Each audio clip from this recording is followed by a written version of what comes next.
जब पीटीआई के साथ थे हमें अरबों रुपए मिले। हम खुदा की कसम सर वहां खुश थे। 2 वोटों पे हुकूमत है, इतनी मगरूरी अगर 10 वोटों पे होती तो आप तो किसी को खंगालते भी नहीं।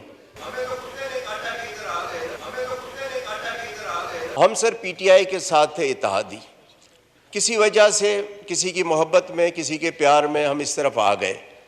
जरदारी साहब से मेरी मुलाकात हुई, बिलावल साहब से। हमने कहा जी मुझे न वजारत चाहिए न ओहदा चाहिए, कुछ नहीं, मुझे इलाके के लिए डेवलपमेंट चाहिए। जरदारी साहब ने एहसन इकबाल को कहा, जरदारी साहब की उसने नहीं मानी। शहबाज शरीफ साहब की मेहरबानी, उसने 3 बार एहसन इकबाल को कहा कि जी असलम भूतानी मेरे पास दोबारा शिकायत लेके ना आए। फिर भी जब किताब छपी पीएसडीपी की कोई स्कीम नहीं थी। फिर जब पीएम के सामने एहतजाज किया, वहाँ भी एहसन इकबाल साहब जज्बाती हो गए। सरदार अयाज सादिक मौजूद थे, वो गवाही देंगे। फिर सर जहाँ से नॉर्मली टेलीफोन आते हैं, उनको मैंने रिक्वेस्ट की कि भाई अगर आपके टेलीफोन में अभी कोई वज़न है तो ज़रा एहसन इकबाल को कहो। तो फिर जाके उन्होंने मेरी स्कीम रिफ्लेक्ट की। सर ये इलेक्शन साल है, इलेक्शन में हमने लोगों के पास जाना है। अब सर अगर 40 करोड़ की आप स्कीम देते हैं, 8 करोड़ उसकी एलोकेशन करते हैं, तो ये 5 साल में कंप्लीट होगी ना। पता नहीं 5 साल बाद मैं इलेक्ट होकर आता हूँ, एहसन इकबाल आते हैं, किसकी गवर्नमेंट आती है, कौन है। तो इस साल हम फिर क्या करेंगे। अब सर 8 करोड़ वो भी किस्तों में मिलेंगे, 20%, 10%, 15% पूरे साल में। अब आप बताएं कि इलेक्शन में अनसर्टेनिटी होगी, कौन सा कॉन्ट्रैक्टर आके ये काम उठाएगा कि जी मैं 40 करोड़ का काम उठाऊं और ये मुझे किस्तों में 8 करोड़ मिलेंगे, वो भी आखिरी साल में ये किस्त काट देते हैं। सर जब पीटीआई के साथ थे हमें अरबों रुपए मिले, और न सिर्फ मिले बल्कि 100% एलोकेशन थी जो आखिरी साल एहसन इकबाल ने काट दी। और फिर एहसान किया कि मैं आपको पैसे देता हूँ। मैंने कहा जी ये तो वो देकर गए हैं ना, इसमें आपका कौन सा एहसान काट के दे रहे। फिर कहते हैं कि जी जो कॉन्स्टिट्यूंसी फंड है पीएसडीबी में जिसकी स्कीम होगी उसको नहीं देंगे। तो सर हम इलेक्शन में कैसे जाएंगे। हम खुदा की कसम सर वहाँ खुश थे। ये जरदारी साहब की मोहब्बत में आ गए।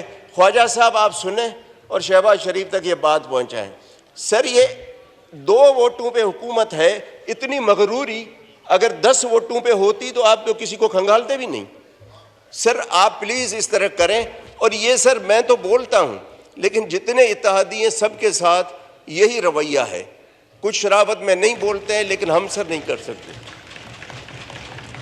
तो सर ये नाइंसाफ़ी है।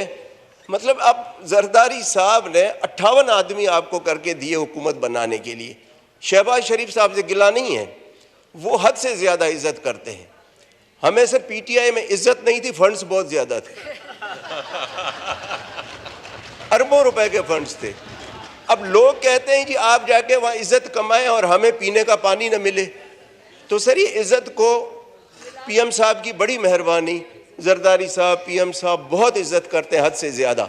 लेकिन सर आप इनको बुलाएं एहसन इकबाल साहब को, नहीं तो सर ये 1 साल रोज़ाना मैं असेंबली में एहतजाज करूँगा ताकि मेरे लोग सुने कि क्या हो रहा है। और ख्वाजा साहब और सरदार अयाज सादिक साहब बैठे हैं। सरदार अयाज सादिक को पता है कि क्या हमने बात की, फिर भी उसने नहीं डाली। फिर टेलीफोन करवा के डलवाई और फिर भी उन्होंने लॉलीपॉप दिया 20%। अब आप बताएं कि इस तरह तो हुकूमतें नहीं चलती है ना। जनाब का पॉइंट रजिस्टर हो गया। सर सरदार अयाज को भी पता है और ख्वाजा साहब दोनों को पता है। थैंक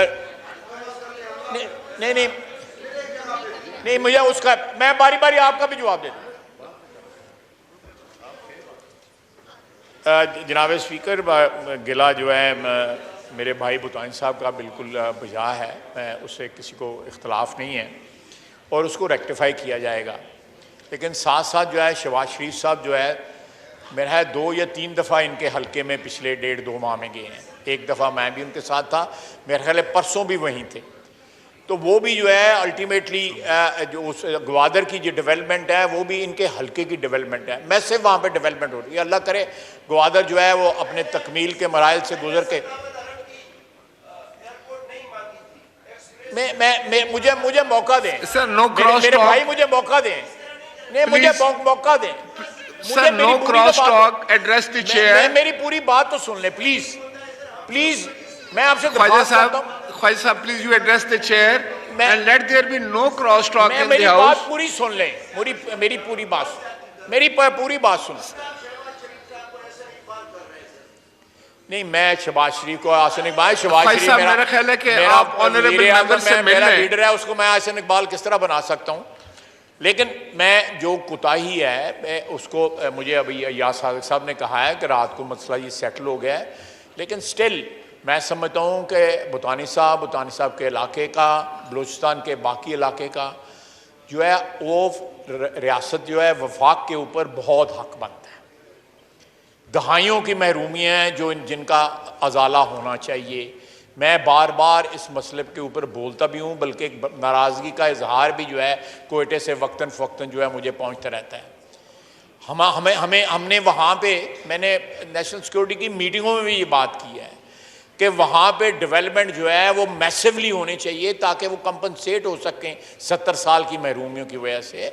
मैं इनके साथ हूँ इस इशू के ऊपर, बिल्कुल इनके साथ शाना बिशाना खड़े होकर वहाँ की डेवलपमेंट के लिए लड़ूंगा, चाहे वो गवादर हो या कोई और हिस्सा हो बलूचिस्तान का जहाँ पे डेवलपमेंट नहीं हुई, जहाँ पे जो है लोगों के ग्रीवेंसेस हैं, सियासी ग्रीवेंसेस हैं, डेवलपमेंट के ग्रीवेंसेस हैं, अब बहुत से ग्रीवेंसेस हैं, एक अंबार है वहाँ पे ग्रीवेंसेस का।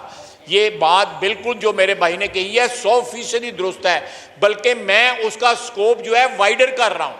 उसका स्कोप सिर्फ गवादर तक नहीं रख रहा या इनके हलके तक नहीं रख रहा, तमाम हलकों में जो है लेके जा रहा हूँ। बलूचिस्तान में ये हुआ है, ये हमारी तारीख का एक अलमिया है और इस अलमिये की जो है करेक्शन करने की ज़रूरत है और इसमें वफाक का मेन रोल है, चाहे वो हम वफाक में हो या कोई भी वफाक में हो, अदरवाइज ये जख्म जो है रिश्ता रहेगा। बहुत बहुत Khwaja Sahab, I would suggest के बुतानी साहब is a very senior member of this house, तो आप बैठकर इनसे ये मामलात जो है ना खुद एज ए पार्लियामेंट्री लीडर जो है वो देख लें। पीटीआई की हुकूमत थी जी, एक माहौल बन गया और ये तब्दीली हुई। तो तब्दीली का मेरे ख्याल मकसद जो था वो कुछ और था, मगर अब कुछ और नज़र आ रहा है। उस वक़्त हम प्यारे भी बड़े लगते थे, चक्कर भी हमारे पास बड़े लगते थे, अब बात करते हैं तो मुंह मोड़ते हैं, थोड़ा ज़रा हमारी शक्ल भी अच्छी नहीं लगती। तो हम समझे कि रवैयों में भी तब्दीली होगी, अखलाकियात में भी कुछ बढ़ोतरी आ जाएगी, मगर उधर की उधर ही, जितों दी खोती उते आण खिलौती, कोई मज़ा नहीं है सर।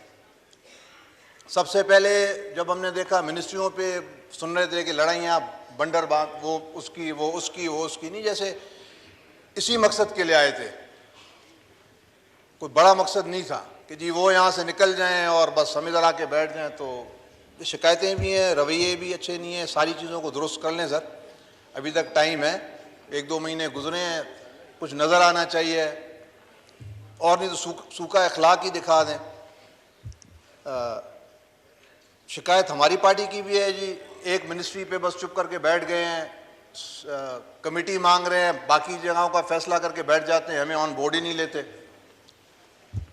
अगर छोटी मोटी मिनिस्ट्री मांगते हैं तो कहते हैं जी विदाउट पोर्टफोलियो। अब वो झाड़ू तो नहीं लगाना, विदाउट पोर्टफोलियो क्या करना है। तो ये सारी शिकायतें हैं जी, इनको ज़रा मेहरबानी करके ठीक कर लें तो बेहतर है, वरना चुप करके बैठे हैं। शुक्रिया। Thank you. अयाज सादिक साहब ने